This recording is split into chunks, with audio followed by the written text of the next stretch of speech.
Hey moms, looking for some lighthearted guidance on this crazy journey we call parenting? Join me, Sabrina Kohlberg. And me, Andy Mitchell, for Pop Culture Moms, where each week we talk about what we're watching and examine our favorite pop culture moms up close to try to pick up some parenting hacks along the way. Come laugh, learn, and grow with us as we look for the best tips. And maybe a few what not to do's from our favorite fictional moms. From Good Morning America and ABC Audio. Pop Culture Moms. Find it wherever you get your podcasts. Historia Canadiana is recorded on the unceded lands of the Kanien'kehá:ka First Nation. Hi everyone, Patrick here, cutting in before the episode starts to introduce the two fantastic guests that I had on today's episode. I had a chance to speak to Hélène Gabriel and Sean Carleton about their brand new book, When the Pine Needles Fall, Indigenous Acts of Resistance, which is set to come out in a few weeks from when this episode drops. This is a really broad-ranging conversation that I hope will allow listeners to generate new perspectives on all kinds of important topics facing Indigenous peoples in our contemporary world, both in Canada and internationally. Hélène Gabriel, just for those of you who don't know, is a Kanien'kehá:ka Wakinyaton artist and documentarian and Indigenous human rights and environmental rights activist living in Kanesatake Kanien'kehá:ka homelands. Sean Carleton is a settler historian and professor of history and Indigenous studies at the University of Manitoba, which is located on Treaty 1 territory. Now, without further ado, let's take it away to the episode.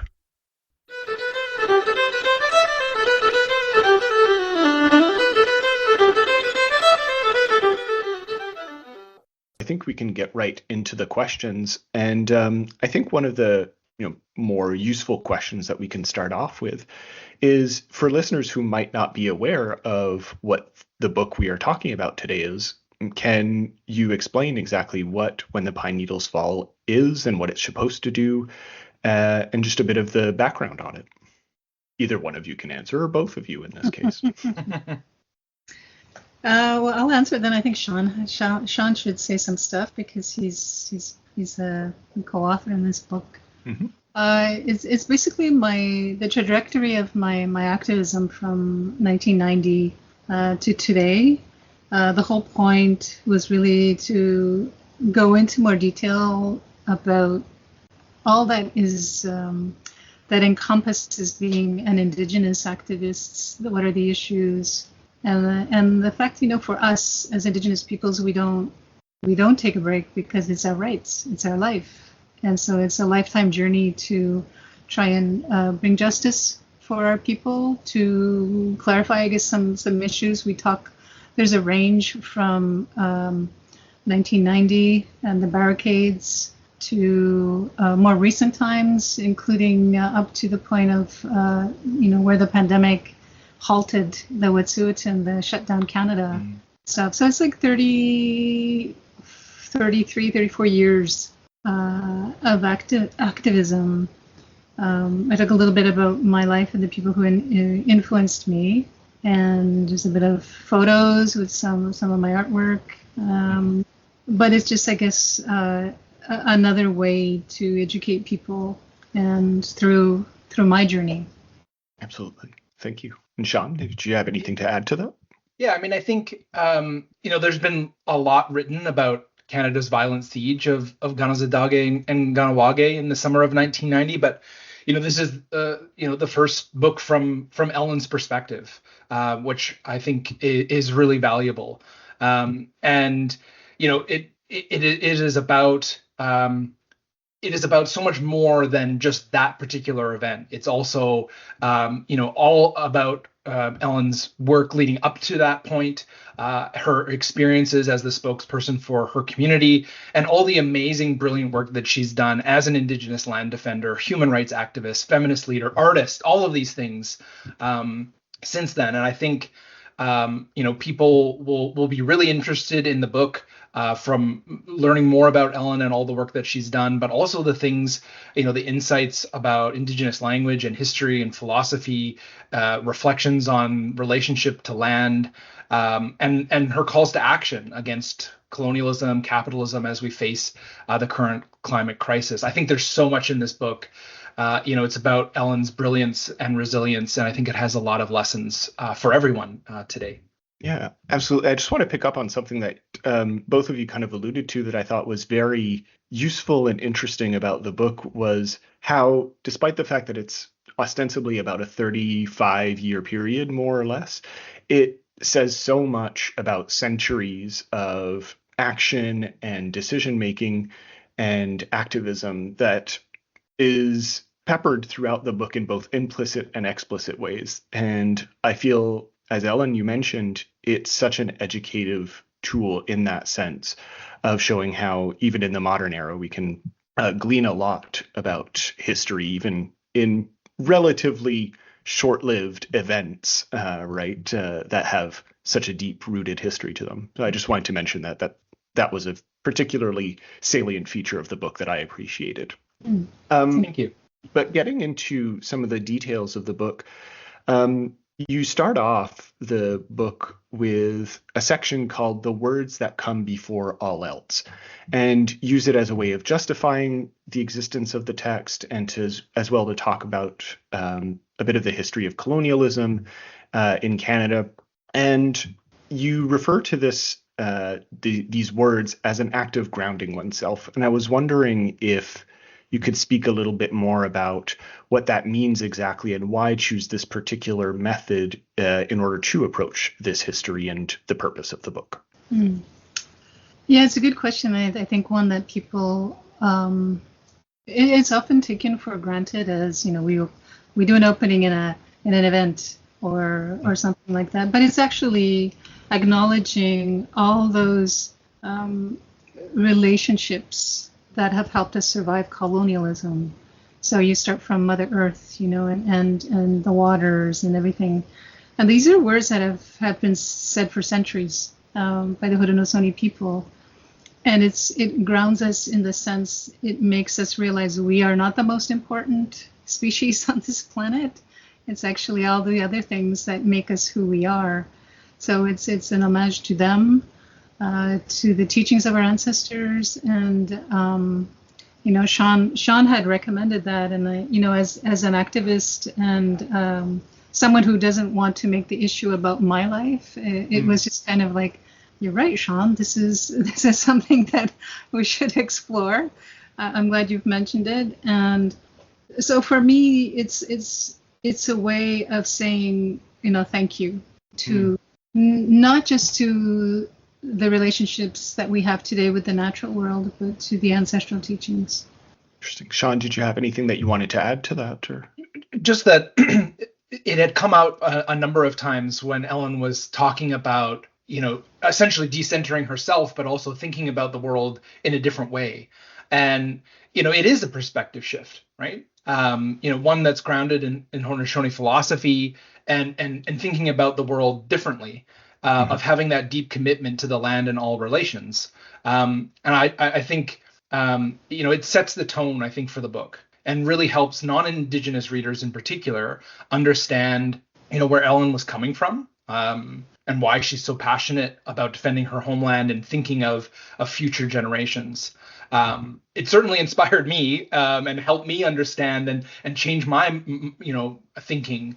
And so I thought, it was a really powerful way of starting off the book and understanding before we get into some of the events that she wanted to talk about, that it really helps understand, the grounded way in which she approaches her life. And, I think it sets the tone for the book very well. Absolutely. And moving on to some of the more structural elements or formalistic elements of the book, as was previously mentioned, the book contains images and artwork, but most of it is centered around a conversation that the both of you have, right? This is essentially an interview about an interview book.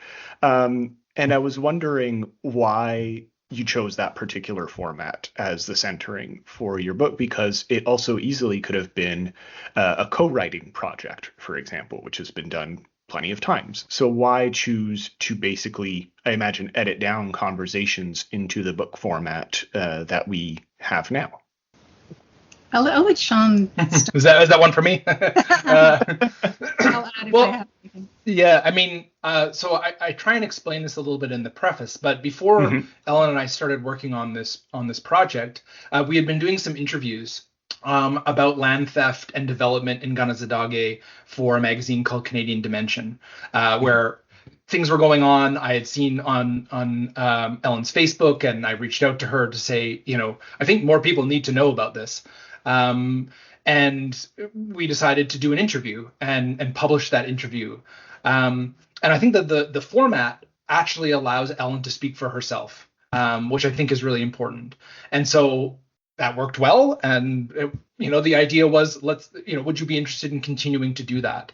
And so it was a conversation, a dialogue, and I think it lends a kind of authenticity to the book, an honesty to the exchange, and I hope that readers can appreciate, right? Because not everyone can sit down and learn from Ellen directly, but this is the next best thing, I think, right? And people, I hope, will be really changed by having that opportunity for years to come to actually learn from Ellen and hear directly from her experience.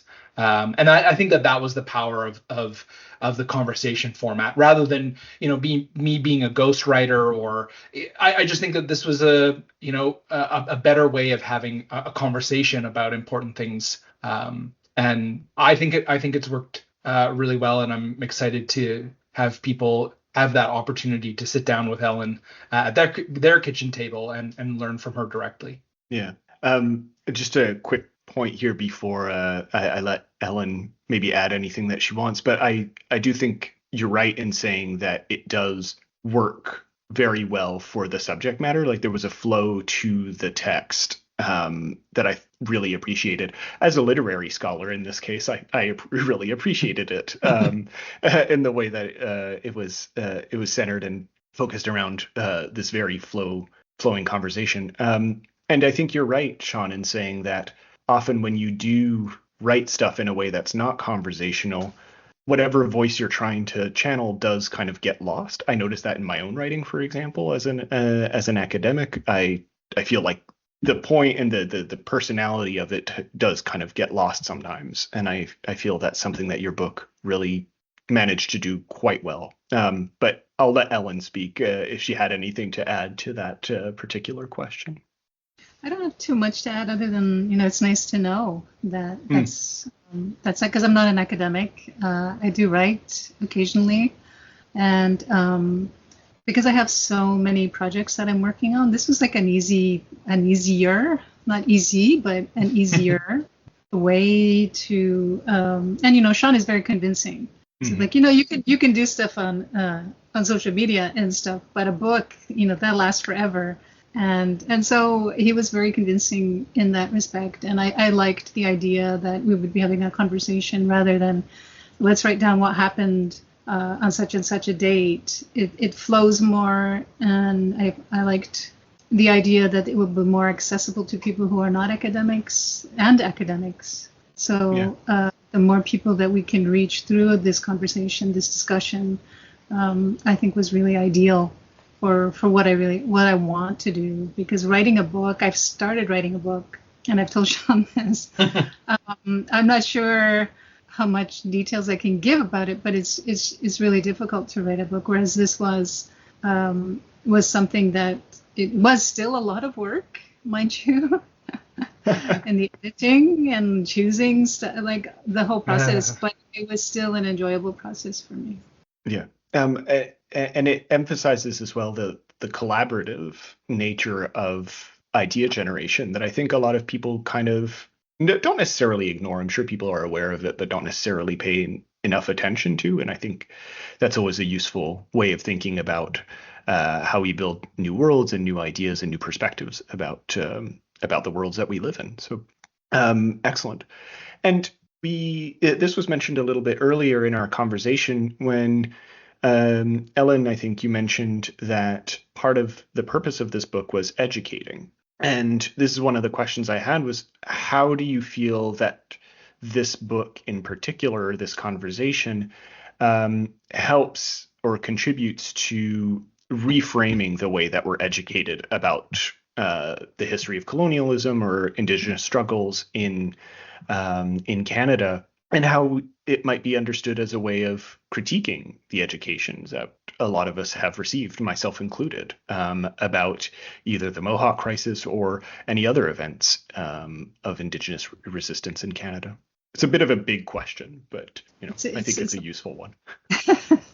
Well, I think when you live in a society that relies on 3-second sound bites, it's really a challenge, right, to educate people, because we're just using this little box to find out about the issues that are happening in our world.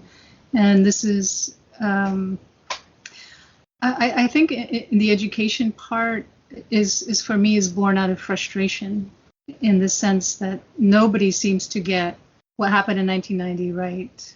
When I'm in Winnipeg, in Sean's neighborhood, I'll be showing my film as well, When the Pine Needles Fall, the same name, because I think people really have a misconception about 1990 and what actually happened, and the role of the women. As an Indigenous feminist, it's really important for me to sort of, we're reclaiming our space and our place within the governing structures of our own people. And so it's really important for people to actually be able to go back and see it in print. And I have to really say this, that it's my perspective. It might not necessarily match the perspective of someone else, but it's my perspective and my lived experience.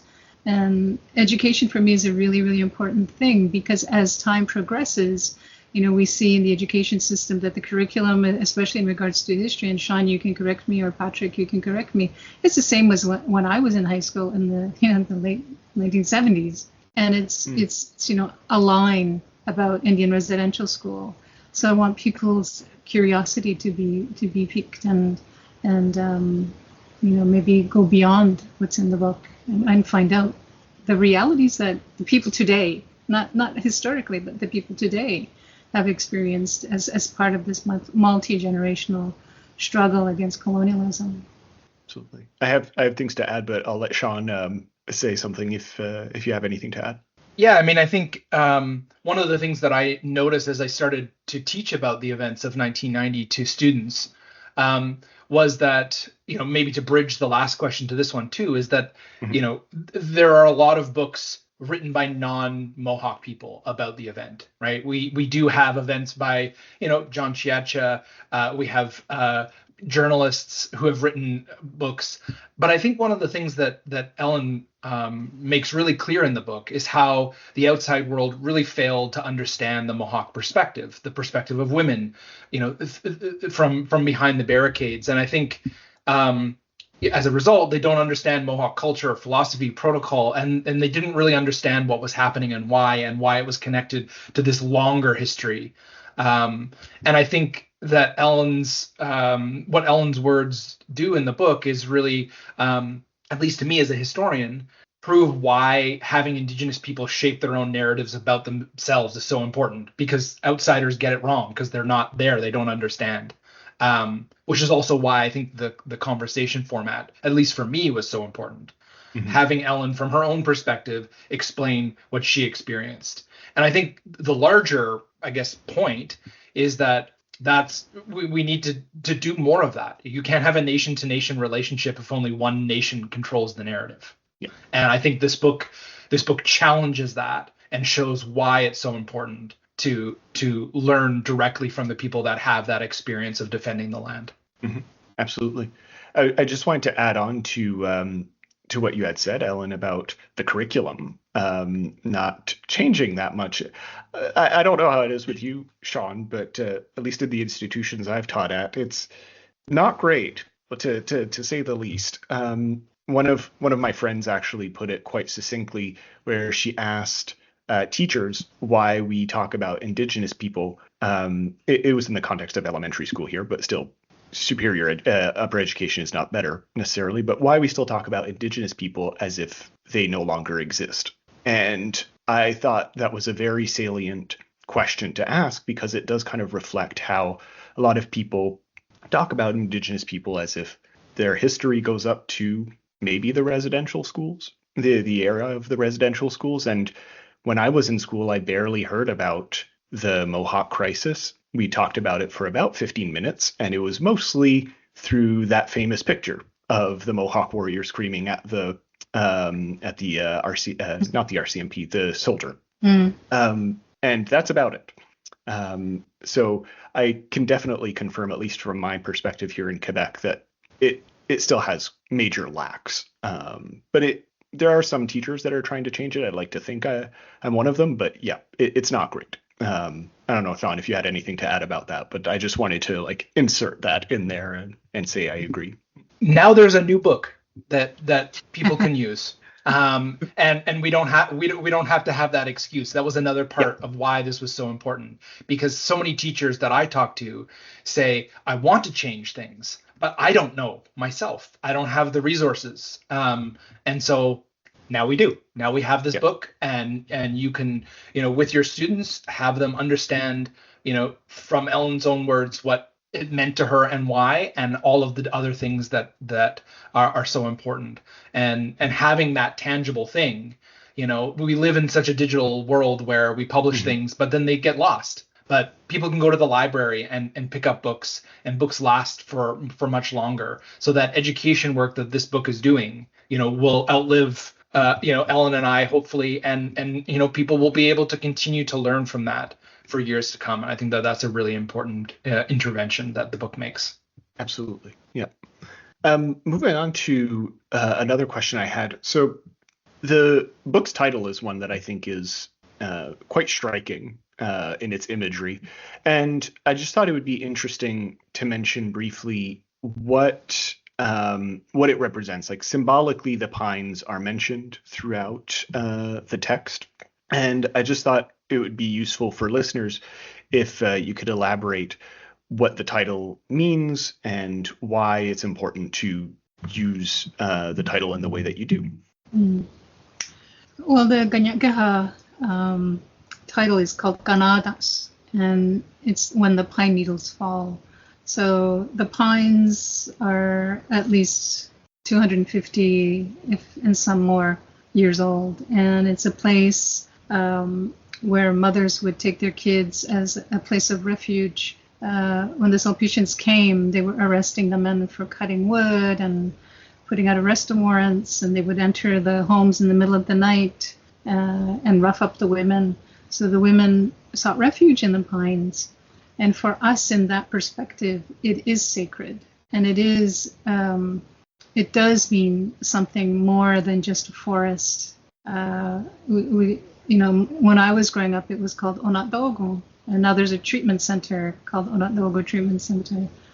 But it just means that if we had not resisted, all those pine needles would have been falling up to the ground. And so it is an act of resistance. I guess I could say more, but it really is that act of resistance, of protecting it from allowing those pine needles to fall, which do fall in the autumn. But this is something a little bit deeper than that. Yeah, Sean, I don't know if you had anything you wanted to add to that. No, I mean, just that as we were having our conversations, Ellen was teaching me a lot about the pines and all of these other aspects. I mean, I knew, from the events of 1990 that, the expansion of the golf course, threatened to cut down the trees. That's what I sort of knew. But in learning more about the history from Ellen, I understood that there were deeper reasons also for that protection. And so I, like in most things for this book, I just tried to say, Ellen, what would you like to call it? And she's like, this is what I'd like to call it. I'm like, that's what we're going with. It makes sense to me. Yeah, it's not about if the pine needles fall. It's when they fall, then our resistance is over. Absolutely. I feel like that kind of segues nicely into the next question I had. So, as we mentioned, this book is, broadly speaking, about activism in its many forms and resistance to different kinds of colonialism and offenses throughout history. And I was wondering if, Ellen, you can maybe elaborate on what exactly led you into the world of resistance and activism more specifically? So obviously, people can think about injustice broadly speaking, but was there something specific that led you into the world of activism? And I have a follow-up question to that afterwards. I think I refer to it in the book when like as a child, you grew up saying, this is our land, right? This is Indian land, right? This is before all the politically correct labels came out. So it's Indian land. And, my parents, who were not radical, my parents were both Mohawk. They spoke Mohawk at home. And so in school, we experienced a lot of racism. And so you get to the point where, like, okay, so we have to justify who we are. And there was this wonderful little newspaper called Akwesasne Notes. And in it, they talked about what was happening on our homelands, but also, the Black Mesa with the Hopi and the Navajo. And it sort of piqued my interest. So as I got older, we also, I was a early teenager when the American Indian movement came out as well. And that was another awakening. But so it got me interested in the preservation of the natural environment, the preservation of who we are as Indigenous peoples. And when they started talking about them cutting down the last piece of common land that we have as a community, I think that got a lot of people activated. And so 1990 was really a steep learning curve for me, in the sense that I really didn't like, doing presentations. I got hyper nervous when I had to do some stuff like that. And 1990 just sort of, it was like, this is survival. This is about, a whole community, two communities actually, whose lives were being threatened because the colonial state is so corrupt and continues to steal our land. So as a Mohawk, and most Mohawks could relate to this, it's like, no frickin' way, you're going to get this. We're not going to get pushed around. So that 1990 was my first public foray into activism, and it just sort of snowballed from that. And becoming a public speaker, being president of Quebec Native Women, going to the international level, all those things sort of make you realize how unjust the world is, and that these laws are made to, on paper, it claims to protect human rights, but the realities is that it's really laws that protect government, and it's laws that protect corporations, and we have to fight for every square inch of justice that we've ever gotten. And so that's where I come from. I don't want to touch on the dysfunction within the community because it's another book, I think. But sure. It's there's a lot of injustices that I've seen, and it continues to motivate me, and to have allies like Sean, to be able to bounce things off of, or the other allies that have been there from the beginning. Those are really important for people who are just exhausted in trying to defend our existence within this colonial construct. Absolutely. And as a bit of a follow-up question, and then I have a question for you, Sean, specifically. Do you see your activism role or your perspective on activism changing since you kind of entered full swing in 1990? So you obviously had a very active role in the Mohawk crisis as a spokesperson. But how do you see your perspective on the whole world of resistance and activism as having changed in those 35 years, if at all? Oh, it's changed a lot in the sense of more awareness even amongst Indigenous peoples, because when we, in 1990, people were like, what are you talking about? We have the Assembly of First Nations that are supposed to be doing this, right? And yeah. The awareness, I think, is really, it's kind of like being on a roller coaster ride. Like I remember like in 1990 when I started, and there was a bunch of, teaching youth and whoever, and then it wanes, right? Until there's another crisis. And so I see human rights and being an activist as something that, you're going to have to take those hard blows, whether it's losing a piece of land, whether it's, what we see in my community today, which is just lawlessness. Mm-hmm. we have to, that this is something my elders taught me in a very strict way of the Haudenosaunee, the Longhouse, and how it is we're supposed to act, right? And for me, that really resonated with me because I was given a lot of good teachings as a young person. But I see more Indigenous scholars, more academics, more people out there trying to do the same thing that I'm doing, but in a different way. The only thing that I think is a little bit different is that we are relying on human rights instruments instead of our own laws. I mean, it is changing within the courts to be able to use our laws within the courts, but you still have to go to colonial court, right? So in that sense, it hasn't changed, but there are more people starting to rise up and not falling into the fear factor that the government and the police like to use against our people to prevent us from defending our rights. But I think there's a long way to go because there's a lot of machismo, and I try to tell people the strength is not in you physically. The strength is in how you are mentally and spiritually capable of carrying on a resistance that is over 100 years old, hundreds of years old.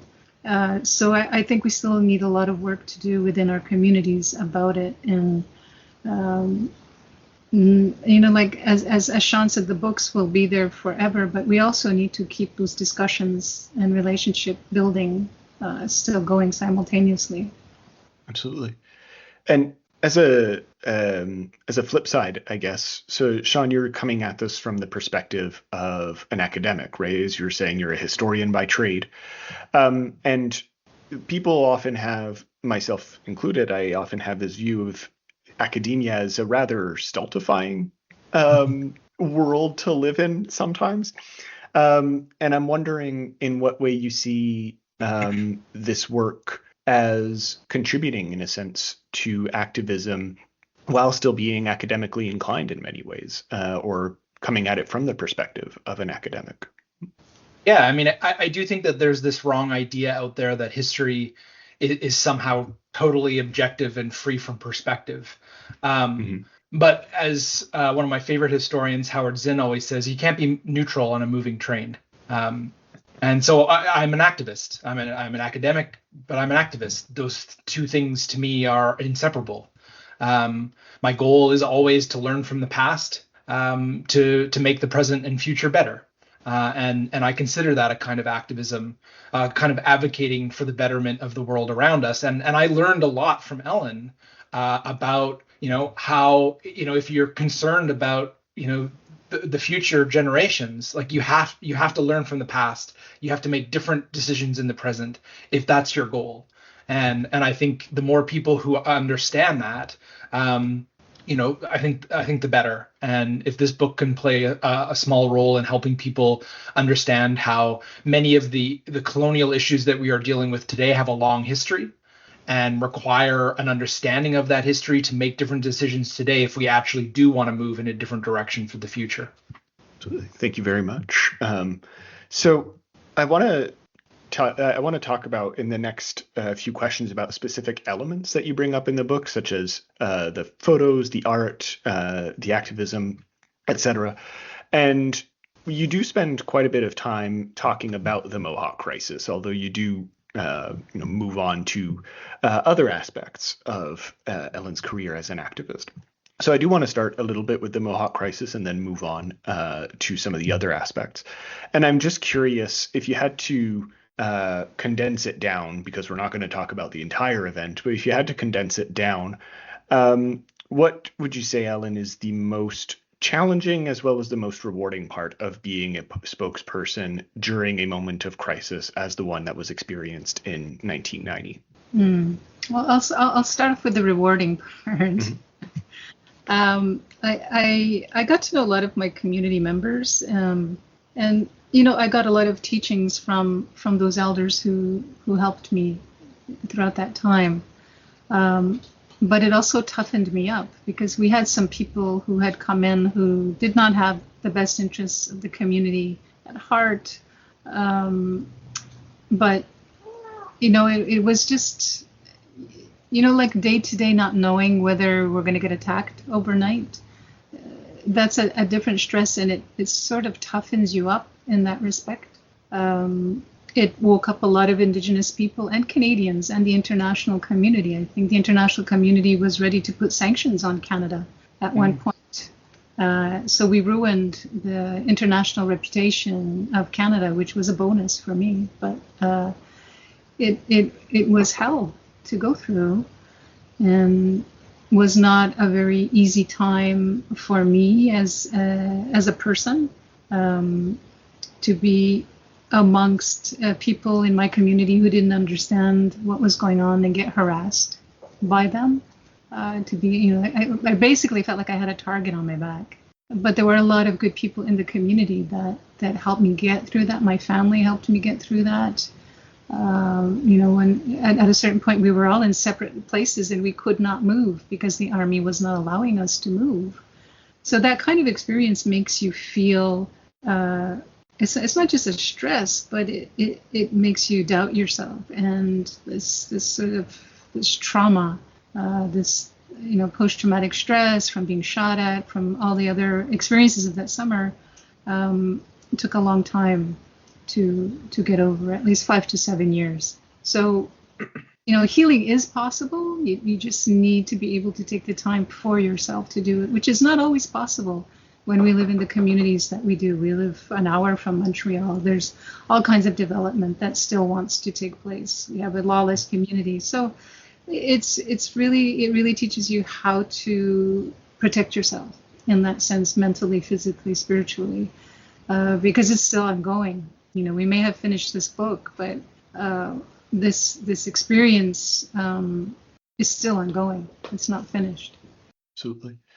And as a more general perspective on the question, maybe this is one that, Sean, you could also include yourself in, but how do you both feel that, you've kind of alluded to this, but more specifically, how do you feel that the events of 1990 and their perspective have shifted since then? Right? Do you feel like people have gotten more, how could I say, sympathetic to what was happening at the time, or has the understanding kind of slipped and gone out of public consciousness? What would you say is your feel vis-a-vis the perception that the general public has towards the Mohawk crisis now? Are we talking about Quebec? Oh, it could be in Quebec or in general. No, I can only speak about Quebec. I think the Sure. people who sympathized still sympathize. I think the people who thought we were criminals and terrorists still think we're criminals and terrorists. I think there's a certain politics in Quebec that is very different from the rest of Canada. And I find Quebecers, it's kind of like a seesaw ride with them sometimes, but there's a lot of good people that have helped us through this. And throughout Canada, I think people have become more aware. They didn't, like you had mentioned something earlier, that people are aware that Indigenous people exist, that there is a reality that has been kept from them, conveniently kept from them. And Indigenous people are starting to speak out and tell our stories. The Royal Commission on Aboriginal Peoples came from our testimony to recommend a Royal Commission in 1990. And from there, it just sort of snowballed into, the Aboriginal Healing Foundation, the Truth and Reconciliation Commission, and all these other commissions, which have beautiful testimonials from it, really powerful testimonials, decent recommendations, and none of which have been implemented, none of them. So I think that we need to do something more than just educate people. They need to also help us change the system that continues to oppress all of Indigenous peoples. Sean, did you have anything you wanted to jump in on vis-a-vis that question? Yeah, I mean, I would say that for people interested in picking up the book, the second to last chapter kind of deals with a lot of this, because Elle and I were having these conversations at the same time that the RCMP were raiding land defenders in northwestern BC and Wet'suwet'en territory, and I just thought how would I describe it? So I think a lot of Canadians have this pretty shallow understanding of 1990, right? That face-to-face image, warriors with guns creating a scene kind of view, when in reality, there's this whole deeper history, right? That led to that point that gets ignored. And as a result, I think the lessons of how to avoid similar conflicts, actually dealing with the land and stopping colonialism and extractivism and all of these things gets lost. And as a result, you do see, conflicts break out. We've got, Ipperwash and Gustafson Lake in 1995, Elsie Pogtog in 2013, Wet'suwet'en more recently, right? It's like, and I learned this from Ellen, but it's like Canada is failing to learn the lessons, right? And I think what may be changing, maybe this is the optimist in me, is that I think a lot of non-Indigenous people are starting to see the pattern here.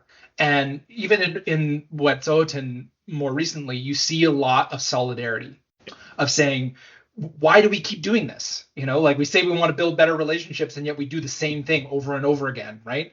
And I think to Ellen's point there, that non-Indigenous people need to realize that they have a responsibility to undo the system of settler capitalism that is entangled here, that we have a role to play in that. And I think that is changing a bit, where people see that more clearly as a result of the work that people like Ellen have done of making sure that those lessons are front and center. And again, hopefully this book will help people make those connections and invite people into doing differently, not just the education piece. The education piece is useless if it's not actually resulting in changed behavior and action. And I think, again, that's something that Ellen very eloquently explains throughout the book. Yeah, I have to say, Sean, pro interview move of constantly bringing it back to the book itself, very good. But you did mention something, or you brought up again the idea of that famous picture that everyone thinks of now, of the Mohawk crisis, and that's one of the questions I had prepared for. I want to start with a comment that I really did appreciate the inclusion of pictures that were not that very famous one, which I'm sure all listeners know exactly which picture we're talking about right now. But I was just curious if you could speak a little bit more about some of the thought process behind the pictures that you included in the text. Was it mostly to give a different perspective on that very famous moment, right, that everyone thinks of a hyper-militarized conflict? Or was it a more, I don't know. What were your thoughts on the inclusion of some of those pictures, and what purpose did they serve? Yeah, well, that picture you're referring to is something that I wasn't allowed to use, and okay, that'll do it. And that's from the photographer. There's a lot of people that came to exploit what was going on. That's like a few seconds of 78 days. We didn't allow journalists in because we didn't want the police. Some were working with the police, so we didn't want them to see what was going on.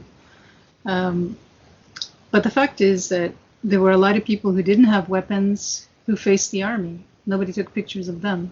And I wanted this to be something about people, not about weapons or, masked men. And it's not to say that I don't appreciate the men who came to protect us. The issue really is that people think of Ganesabagya from that picture. And to me, it's really annoying because there are so many stories. There are so many things that happened. We had told all the visitors who had come in, and they had asked us if we released the men of their duties, and we said yes, and they didn't leave. So that part of the story to me is like, we wanted people to go home safely who were not from the community. And some political machinations were going on by certain elites to say, no, let's stay. And so you found people like Bradley LaRocque, and tensions were really high. I don't know if I would have been as patient as Bradley LaRocque facing off a soldier.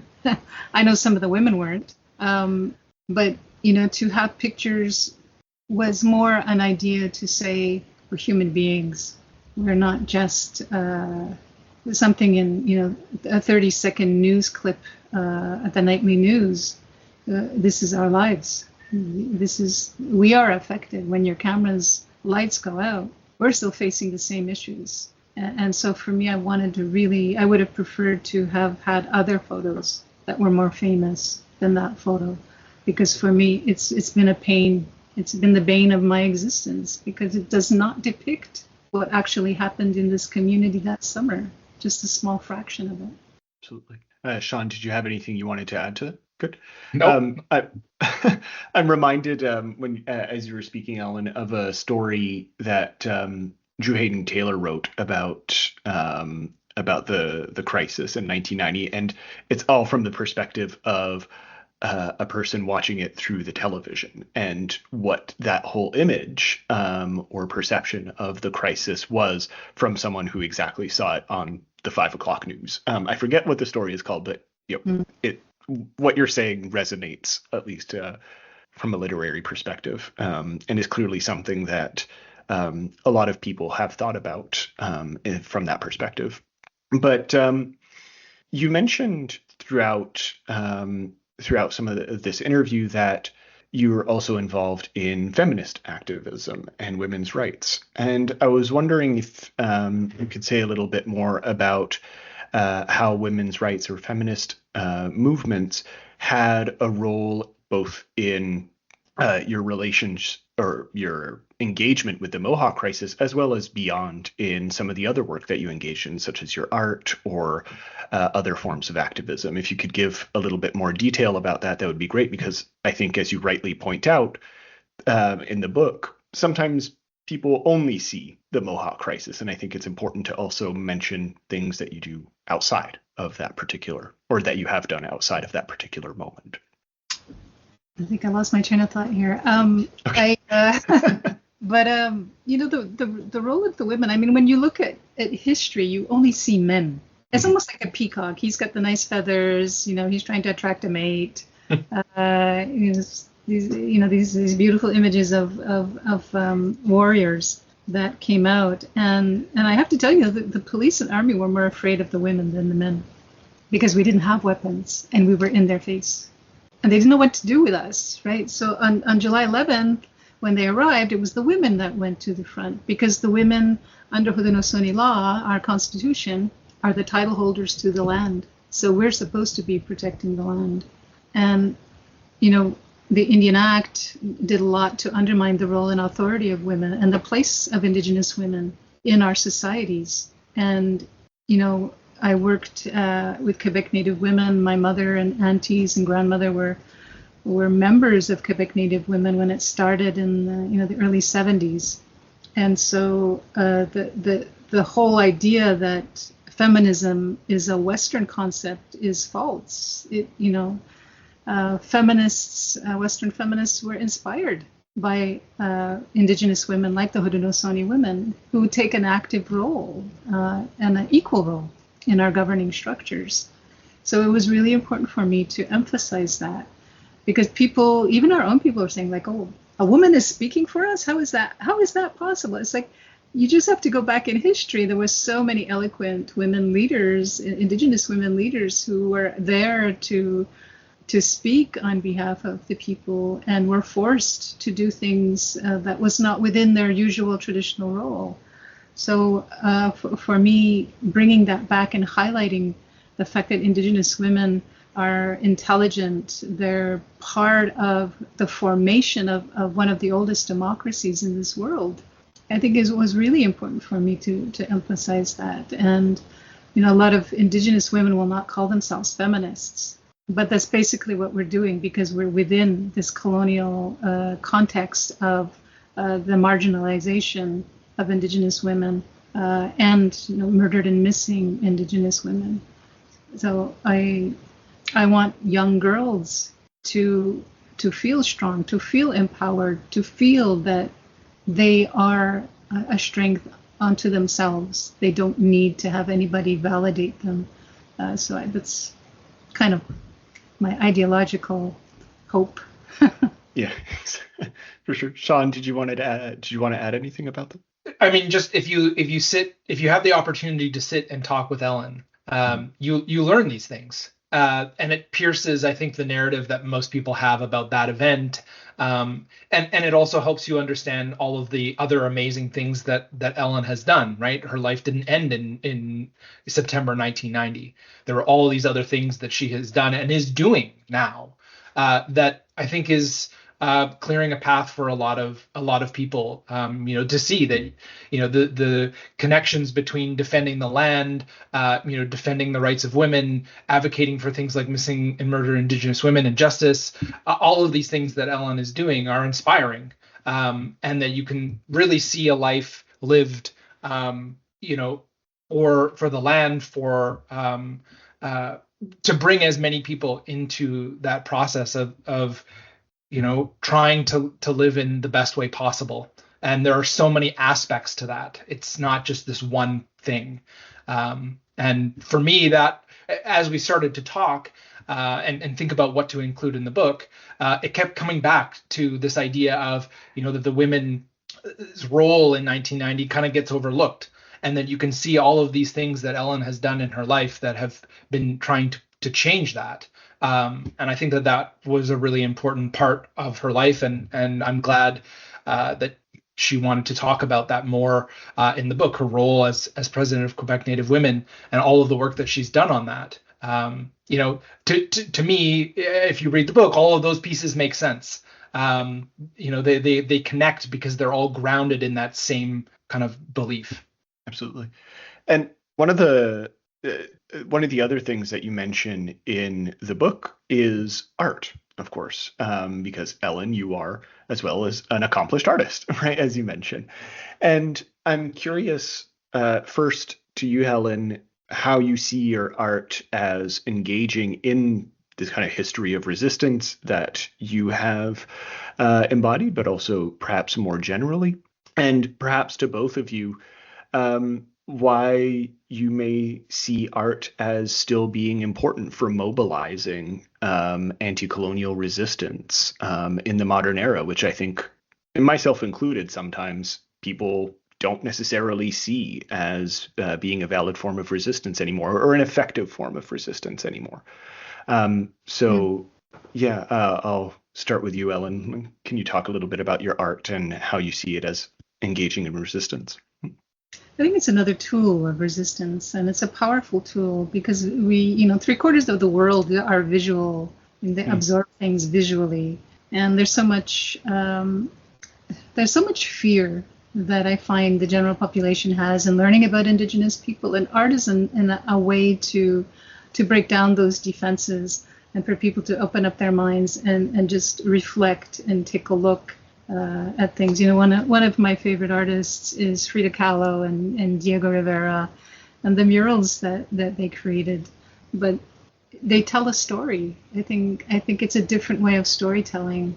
You can say something. You can make a landscape as part of resistance, whether it's documenting today or this is what it used to look like, and it's depends on the title you give it as well. Sure. But I find especially in the work that I'm doing today in documentary, there are gaps visually that I have. So I either get someone to do some illustrations or I use my own.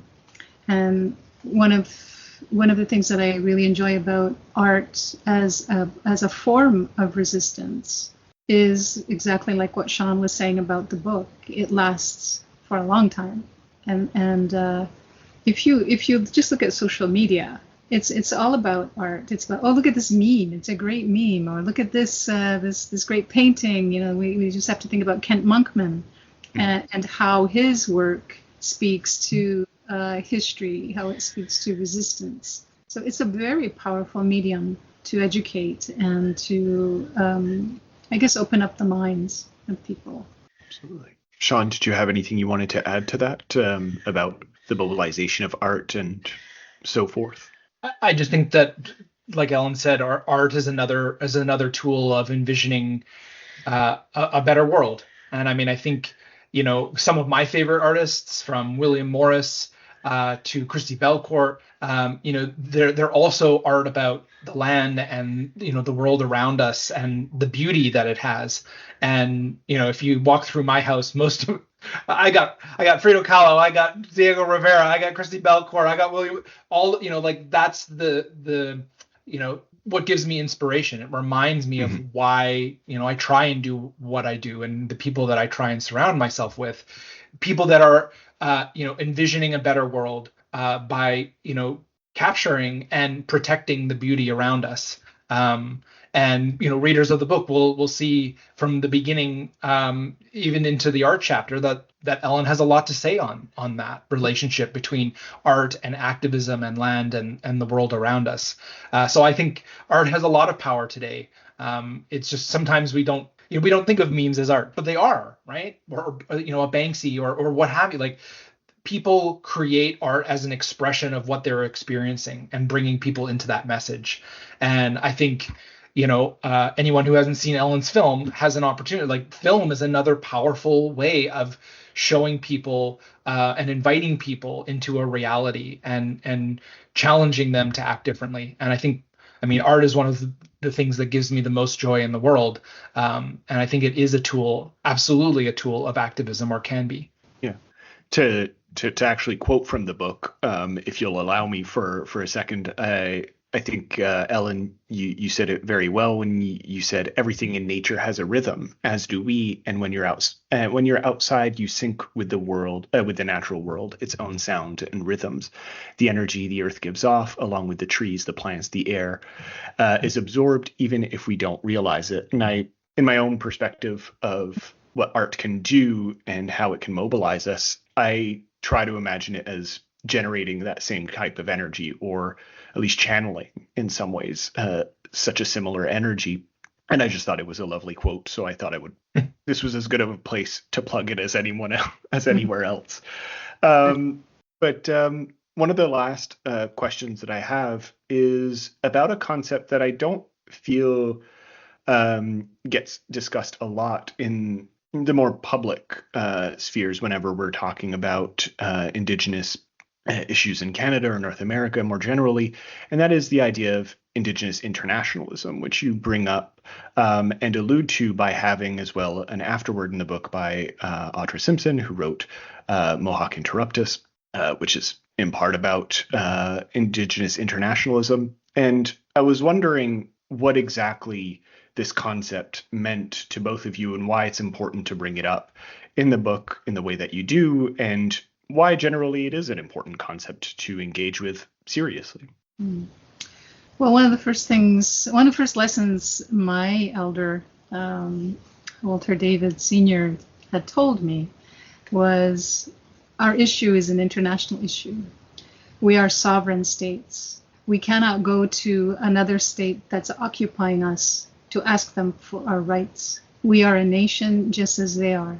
And we need to go to the international level to discuss how we can polish that silver covenant chain, which Canada and the US have been resistant to.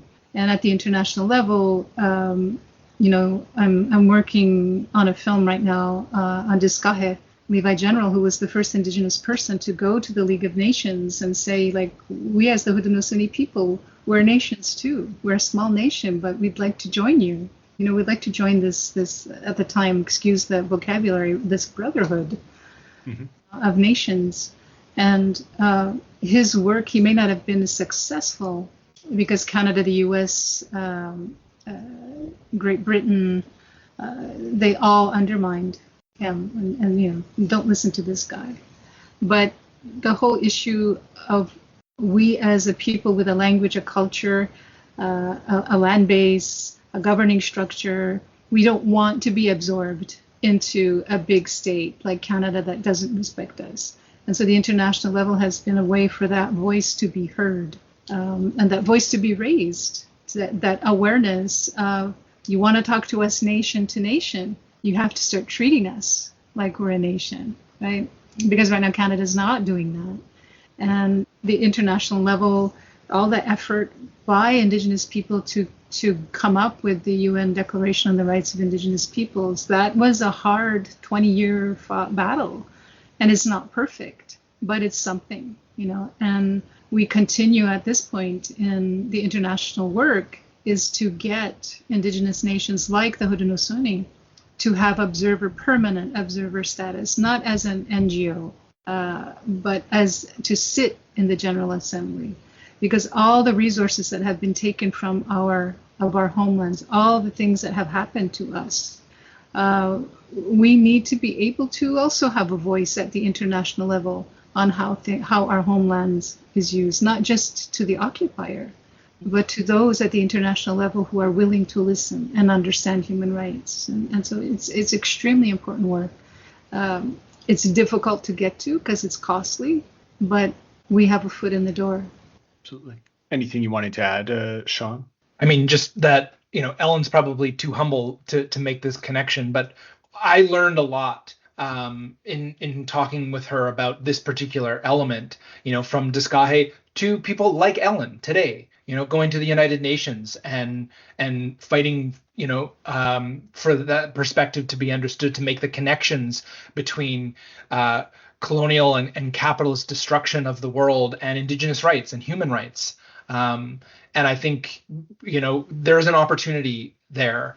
And if more people understood, that, I think more people would understand those very important connections, and see how, that decolonization is actually of benefit to everyone around the world. It's not just Indigenous people. Indigenous people are fighting for the world that sustains all of us and that we are connected to.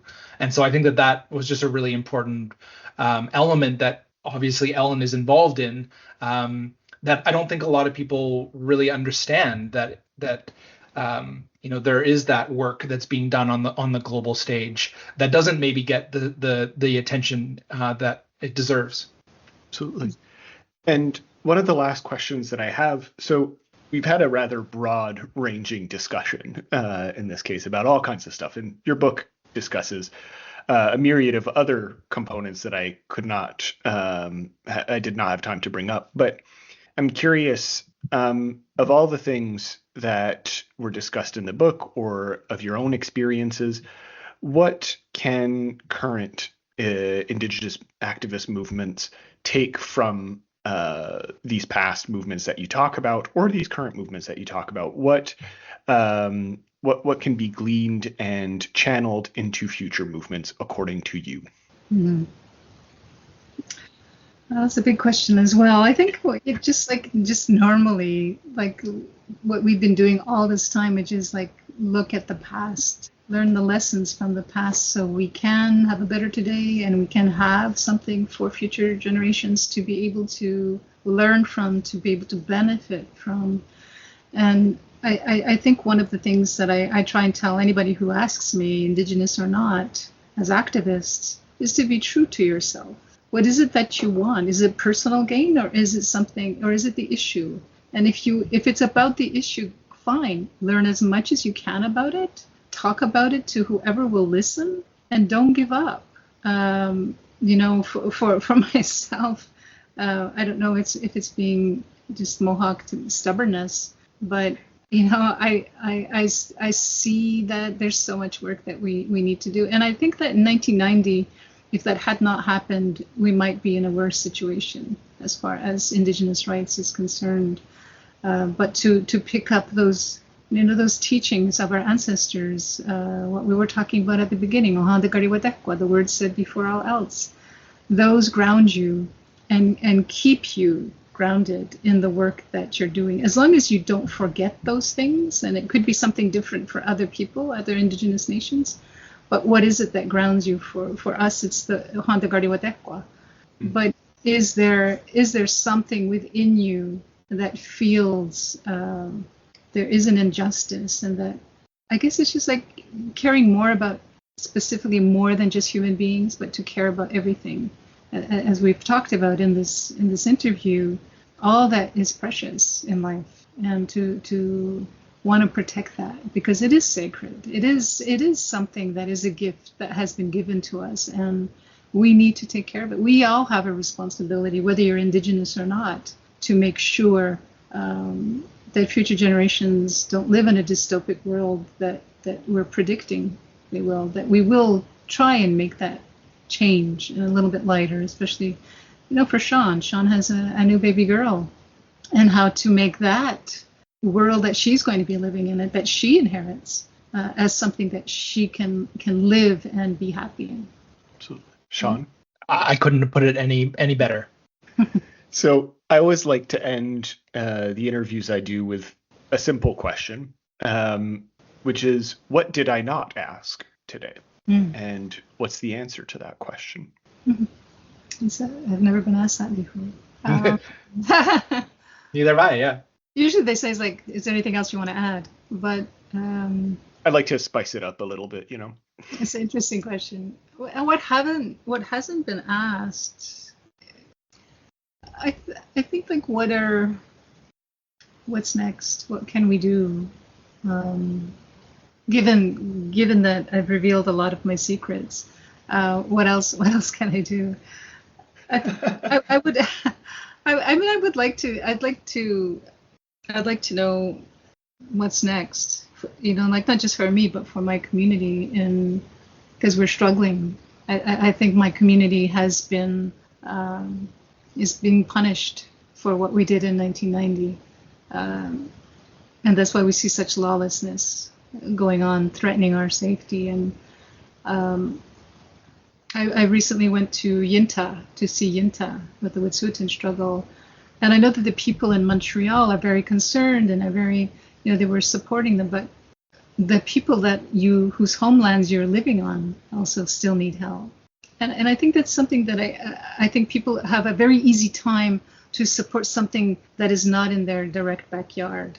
So for me, the question is, what do non-Indigenous people feel they have to contribute to the issues and the priorities Indigenous peoples have, whether it's saving our species on this planet, whether it's, how do we get peace in this world, which I think is a really big question. But what are you willing to do for your neighbors? Like for us in Montreal, we're the neighbors of Montreal. We're Mohawks. We have two communities living right outside the community of Montreal. What are you willing to do? And I think, to me, that's a question that I wonder about.